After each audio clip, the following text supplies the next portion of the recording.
It's time to talk about the franchise in March to October changes, improvements, and additions for MLB The Show 23. The first thing they talked about is that the universal DH will now be fully in the game. The Ohtani rule, basically, if you have a two-way player, somebody like Shohei Ohtani, they can now pitch and hit in the same game. You can use them as the DH. The universal DH is in franchise in March to October, and you can regain that stamina while they're playing in a secondary position or while they're DHing for your team. Number two is the new postseason format has been added to the game. This is the same thing as the universal DH. They actually wanted to have both of these in the game last year, but they just weren't able to get it done. So now this, just like the universal DH and Ohtani rule, will be in franchise in March to October for MLB The Show 23. It's going to be fun to have that new postseason format. Number three is player value and trade metrics overall for franchise in March to October. This should just make everything more realistic. The team should value players and certain positions over others just more realistically how they would be doing in real life. Same thing with the trades you're seeing. They should hopefully be more accurate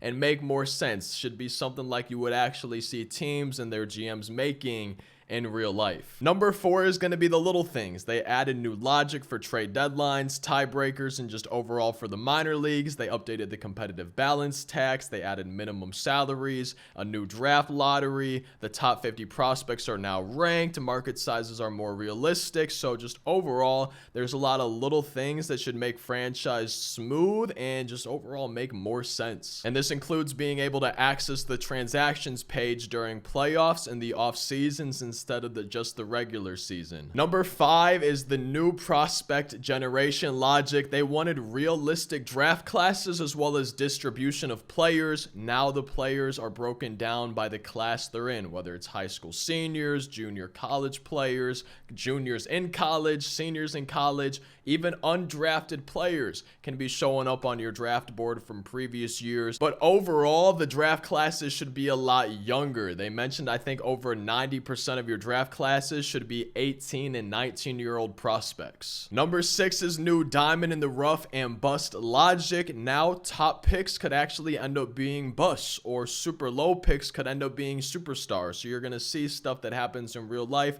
a late round player blossoming into a superstar, or a number one overall pick just never even making the majors. You're going to see things like that in your franchise from these prospects that you draft. Number seven is fog of war injury logic, and this basically creates some mystery or some unknown, some challenges while you're drafting and scouting prospects that you might want to draft. So basically, you can have a physical exam and that player could either opt in or out of that exam, and if they opt out, you have no clue if they're injured. But if they opt in to take the exam, you can see if that player is injured or not. And sometimes those injuries could actually be long lasting and hurt that player's potential. But other times it's not going to matter and their potential could end up being something insane, maybe even a superstar. Number eight is scouting changes. There are now 3 scouts per team instead of 4. Their salaries are going to be more realistic. They have 4 attributes: efficiency, which is how fast they find prospects;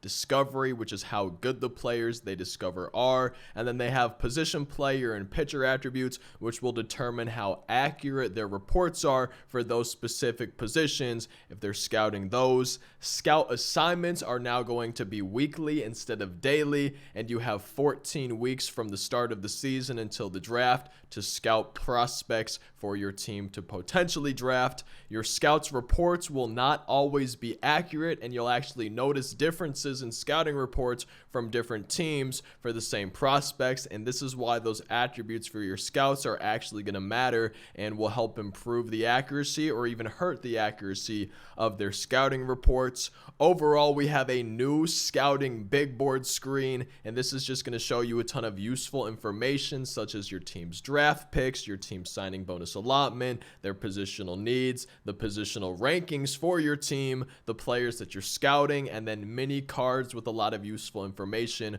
for those prospects. And on your big board, you can sort your prospects by all, recently scouted, recently discovered, the MLB's top 100, or your team's top 100, which will change as the weeks go on based on your scouts' focuses and what they've discovered. There's also a recommended prospects page, which will show you prospects that are going to be matching your team's positional needs, and you can automatically choose your team's weakest 3 positions, or if you want to, you can manually set it yourself. Maybe there's a position position you want to focus on that's not one of your team's 3 weakest. You can set it to do that if you want to. Going off of the big board, we actually have new prospect player cards, and this is just going to go more in depth about those specific prospects, going to have useful information and show you pretty much everything that you need to know about those prospects. You can see their potential range, their overall range. The younger a player is, the wider that range is going to be. You can see their draft rank for the MLB, but also your team's rank and your scouts ranking of those prospects based on how your scouts have been doing their research, their progress, the reports they've been doing. You can see their interest in signing with your team, their bonus demand, their motivation for signing, as well as injury results and the new doctor exams. And these doctor exams are pretty much just going to represent physicals in real life. These are going to take place in June in your franchise in March to October, and prospects can actually opt in or out of these doctor exams. If the prospect chooses to opt in, they're guaranteed 70% of their signing bonus, but they also run the risk of having an injury revealed. And this goes back to the fog of war injury logic that we were talking about earlier, where if a player gets an injury discovered, it could end up being a long-term injury that knocks down their potential, or it might not matter. So that's where some risk comes into play when you're drafting these prospects. If they have an injury discovered or they opted down of the physical, they might have an injury that you didn't know about. And just like pretty much everything in franchise, you're going to be able to set your scouts to automatic or manual, and you can change this whenever you want during the season. And then with the weekly scouting, you can increase a player's interest a little bit extra if their position matches what your scout's focusing on, as well as your team's positional needs, so you can find out all that information about the prospect a little bit quicker. And the more interested a player is, the lower their bonus demand is going to be. Number 9 are draft changes coming to franchise in March to October for MLB 23. The draft is now occurring at the same time in the season as it would in real life. The draft lottery is now in the game. On the draft board, on the draft screen in game, you can add your prospects to a draft queue. And while choosing these, you can sort them just like we talked about during number 8 and see all that useful information that you need about those prospects. Now, once you're actually in the draft, there's going to be an all new draft screen and UI this year. You can see the queue that we were talking about. You can see which team is on the clock and who's been drafted by which teams. The computer is going to have 10 seconds on the clock per pick, but user-controlled teams will have 4 minutes to choose your prospect, your draft choice for that round. And for the top 3 picks in a draft, there is now a walkout for them. And the clock we were talking about, 4 minutes for a user pick, you can never pause that. The only time that the draft gets paused is right after you've made a pick. Your players popped up on the screen and you can see that positional card. Just check out how everything's looking for the prospect. But other than that, the clock is always ticking in the draft. And throughout the draft, just on every screen, you're always seeing the relevant and useful information for every prospect. And then lastly, for the draft changes, relief pitchers and closing pitchers will never be drafted by the computer in the first round, because apparently this is pretty much the case in real life. So now it's going to be the case in game too. Number 10 is signing draft picks. So the deadline to sign your draft picks will be August 1st. You have 21 days to increase their interest, to work on getting them to sign with your team. And this is pretty much just going to be similar to scouting like we were talking about in number 8, except instead of weekly, those 14 weeks, now this is going to be happening every 3 days for those 21 days. And you need to get a prospect's interest to be at 50% or higher before you can offer them a contract with your team. And you need to pay attention to your team's bonus allotment, because you don't have, unless you have your settings that way, unlimited money. You're going to run out of space and you might not be able to sign all of your picks if you run out of bonus allotment. So you can see how much that prospect wants. You can see the typical MLB slot value for that position. You can also see the interest of the player, and this will go up or down depending on your bonus offer.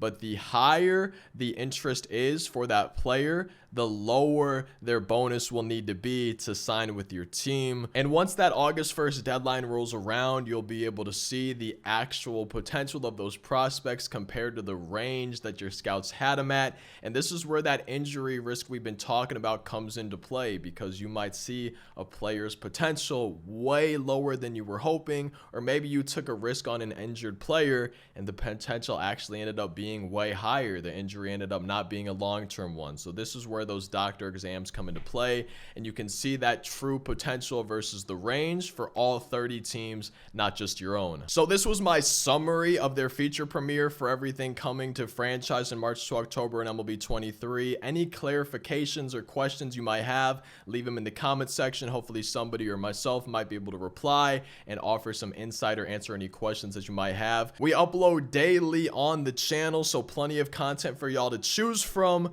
I can't wait to see what y'all think of these changes down in the comments. I would say I'm really excited about the new scouting and the new draft stuff, but especially the scouting. That just really sounds promising to me. But overall, I still feel like franchise is missing a lot of stuff, a lot of small things especially, and I think these changes are going to be good, but I still think franchise has a long way to go.